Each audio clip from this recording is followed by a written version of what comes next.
So it's a challenge to try to keep it circular, but that's going to be our goal today, is to keep it circular. Thanks for joining us at Artisan Cakes. It's time for another tip of the day.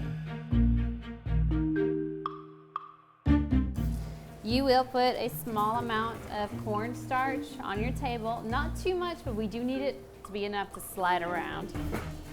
And then we are going to attempt to roll this out evenly into something like a circle. That may mean we roll it, lift it, and then turn it slightly. You can roll it and use your entire body. So I start rolling here and I just use my arms and continue going across, and it allows me to keep pressure all the way across my weak points too.